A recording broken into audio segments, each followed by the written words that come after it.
Channel, आपल्या YouTube चॅनलवर स्वागत आहे आपलंच यूट्यूब चॅनल. बरं, आजची रेसिपी आहे दम आलू. आता फार काही बोलत बसत नाही, डायरेक्ट तुम्हाला रेसिपी दाखवते. नाहीतर असं की आता फार बडबड करत नाही, कारण का ऑलरेडी म्हणजे रेसिपीज छोट्या असतात पण माझ्या बडबडे मोठ्या वाटतात. सो मी जोपर्यंत हे तुमच्याशी बोलत होते तोपर्यंत मी इथे आलू बटाटे, छोटे छोटे बटाटे इथे फ्राय करत ठेवले होते. आणि जोपर्यंत मी हा सगळा सेटअप करत होते, कॅमेरा अँड ऑल सगळं हे शूटिंगचं, तोपर्यंत मी फ्राय करायला ठेवले होते. इकडे दाखवते.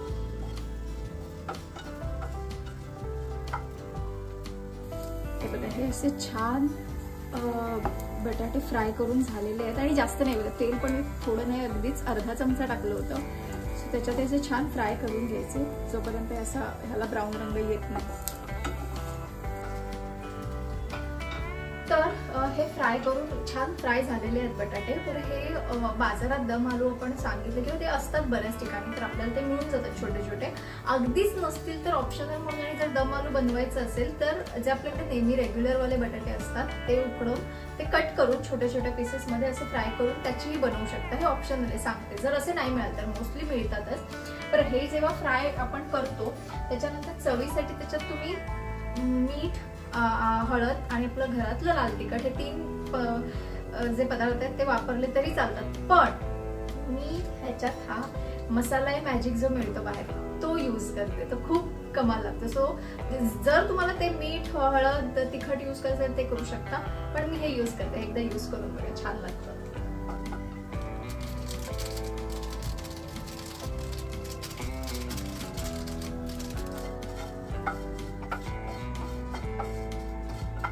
आता जोपर्यंत हे छोटे छोटे आलू फ्राय करून केलेले आहेत आपण आणि ते मसाला मॅजिक टाकून अजून थोडा वेळ त्यांना तसंच ठेवूया, त्यांना दम देऊया. फार वाईट मी जोक मारला आहे नो. तोपर्यंत ग्रेव्ही कशी बनवायची याची मी तुम्हाला तयारी जी केलेली ती दाखवते. आणि ग्रेव्हीसाठीचं फार काही तामझाम किंवा खूप असं कठीण ग्रेव्ही अशी नाही, खूप इझी आहे. या इथे मी एक मोठा टोमॅटो घेतलेला आहे, एकच घेतलाय पण मोठा घेतलाय. आणि एक मोठा चिरलेला कांदा, एक आल्याचा तुकडा आणि ही 2 लसूण पाकळ्या घेतल्यात. मिरची एकच घेतली आहे कारण का मला फार तिखट आवडत नाही. आणि कोथिंबीर. आता हे मी सगळ्या मिक्सरमध्ये टाकते.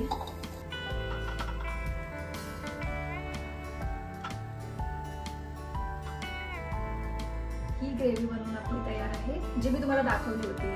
कांदा, टोमॅटो, मिरची, आलं, लसूण, कोथिंबीर. आणि ही ग्रेव्ही तयार करेपर्यंत मी कढईमध्ये तेल गरम करत ठेवलं होतं. आता आपण याला मस्तपैकी फोडणी देऊया. तेल मस्तपैकी तापलेलं आहे. आता ह्याच्यामध्ये थोडंसं जिरं, त्याच्यानंतर थोडीशी हिंग पावडर, अगदी थोडीशी.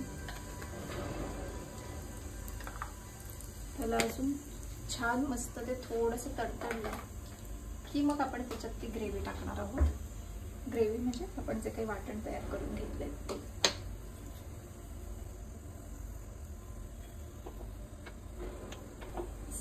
आपण ह्याच्यात छान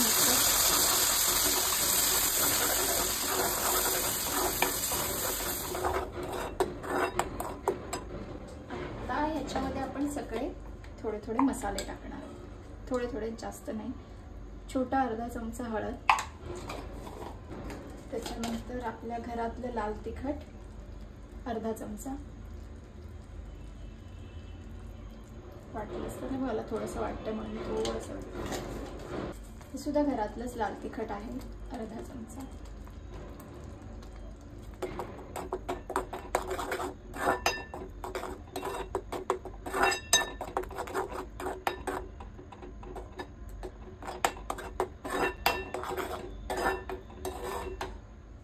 त्याच्यानंतर हा अर्धा चमचा धणे जिरे पूड आणि थोडीशी मी टाकते, बस.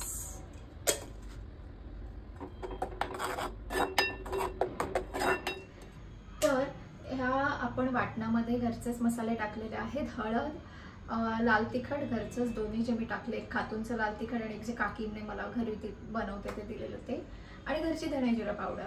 पण ह्याच्यात तुम्ही चिकन मसालाही टाकू शकता, ऑप्शनल आहे. मला कधी कधी वाटलं तर मी टाकते. सो तुम्हाला वाटलं तर तुम्ही टाकू शकता. अगदीच छान येते त्याने पण चव. आणि आता तुमच्याशी बोलेपर्यंत थोडा वेळ त्याला उकळी यायला ठेवलेलं आहे. द्यायला नाही, उकळी यायला ठेवलेलं आहे. सो एक 5 मिनिटात उकळी आली की आपण ते जे छोटे छोटे आलू ज्यांना आपण फ्राय करून घेतले, बटाटे त्याच्यात आपण टाकणार आहोत. आणि त्यांना वेगळं असं फार शिजवायची किंवा ते जेव्हा आपण त्या ग्रेव्हीत टाकू तेव्हा असं वेगळं शिजवायची गरज नाही आहे, कारण का ऑलरेडी आपण ते उकळून घेतलेले असतात आणि त्याला छान फ्राय केलेलं असतं. त्याच्यामुळे ते ऑलरेडी छान शिजलेले असतात. त्यामुळे त्याला असं वेगळं असं काही शिजवायची गरज लागत नाही. त्याच्यात ते फक्त एक छान त्या ग्रेव्हीमध्ये मुरण्यासाठी 5 मिनिटं ठेवायचं. That's it. जास्त वेळ ठेवायची गरज नाही आहे. तर आता ह्याला एक 5 मिनिटं मी मस्त छान झाकून ठेवलं होतं. उकळी आलेली आहे. आता ह्याच्यात आपण मीठ टाकायचं आहे. बाकी आपलं सगळं रेडी आहे. आणि मग ते फ्राय केलेले बटाटे डन. या दाखवते ह्याला छान उकळी आलेली. हे बघा, इथे बघू शकता तुम्ही किती छान उकळी आले. छान तेल सुटलेलं आहे याला. ग्रेव्ही पण छान घट्टसरशी झालेली आहे. आता ह्याच्यात मी मीठ टाकते. बरं, मी अंदाजे टाकते मीठ. मला जेवढं लागतं घरी किंवा आम्ही जेवढं खातो, तुम्ही तुमच्या अंदाजे टाकू शकता. तुम्ही रोज जेवढं जेवणात मीठ टाकत असाल तेवढं. येस.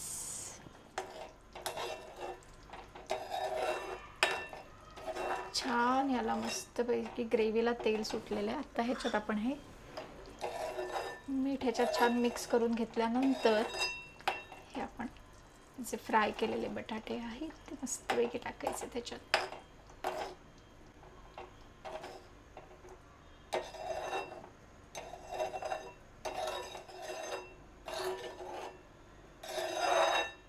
तर आपली ग्रेव्ही आणि म्हणजे दम आलू बनून रेडी आहे. आता फक्त त्याच्यामध्ये छान कोथिंबीर वरून पेरायचे, टाकायचे आणि त्याला मिक्स करायचे छान. बाकी आपली रेडी आहे. बरं, ही जी मी दाखवली ती झटपट रेसिपीसाठी ग्रेव्ही दाखवली. मी दम आलू एक वेगळ्या ग्रेव्हीमध्ये पण बनवते. वेगळ्या टाईपची ग्रेव्ही ती मी रेसिपी परत एकदा तुम्हाला नंतर कधीतरी त्या एपिसोडमध्ये दाखवेनच. वेगळ्या टाईपचे दम आलू, आय मीन ती वेगळ्या ग्रेव्हीचे दम आलू. ओके, चला आता या हे बनलेलं दाखवते मी तुम्हाला. हे बघा, छान अशी घट्टसरशी ग्रेव्ही याची झालेली आहे. मी थोडेसे घट्टच ठेवले कारण का मला असं थोडेसे घट्ट ग्रेव्ही आवडते. त्याच्यामुळे तुम्हाला जर थोडंसं अजून त्याच्यामध्ये म्हणजे ती थोडी अजून पातळ ग्रेव्ही हवी असेल तर त्याच्यात अजून थोडंसं 1 हात किंवा अर्धा वाटी गरम पाणी टाकून तुम्ही त्याची ग्रेव्ही छान बनवू शकता. पण मला असं थोडंसं घट्टसरसंच आवडतं, त्याच्यामुळे मी असं ठेवलं आहे. आणि आता हे छान मिक्स करायचं. डन. रेडी.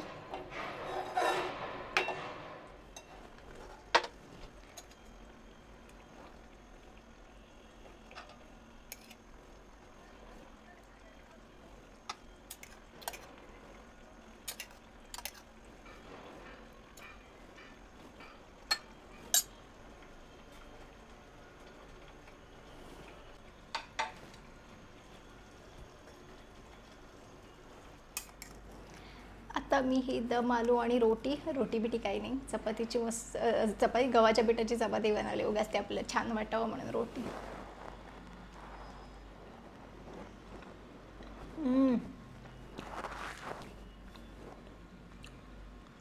परफेक्ट चव आणि परफेक्ट असं तिखटपणा आहे. जास्त पण नाही, कमी पण नाही. आणि ही जी मी तुम्हाला ग्रेव्ही दाखवली ती अशी झटपट होणारी आहे. म्हणून मी बऱ्याचदा असं करते, कारण का आपण बऱ्याच जणांचं असतं आपलं की मला पटकन काय बनणार आहे. कधी कधी वेळ नसतो, कधी बाहेरून आलेलो असतो, बाहेरून मागवायचंही नसतं रोज. सो ही ग्रेव्ही पटकन होणारी आहे. नक्की ट्राय करा. आणि तेच नेहमीचं कमेंटमध्ये सांगा. आवडली तर, नाही आवडली तर तुमच्या काही टिप्स असतील तर त्याही मला द्या. आता मी जेवते, भूक लागले. खूपच उशीर झाला व्हिडिओ बनवता. सगळ्यात महत्त्वाचं लाईक करा, शेअर करा आणि सबस्क्राईब करा. पाठ झालं आहे माझं, न फंबल मारता बोललेले आहे.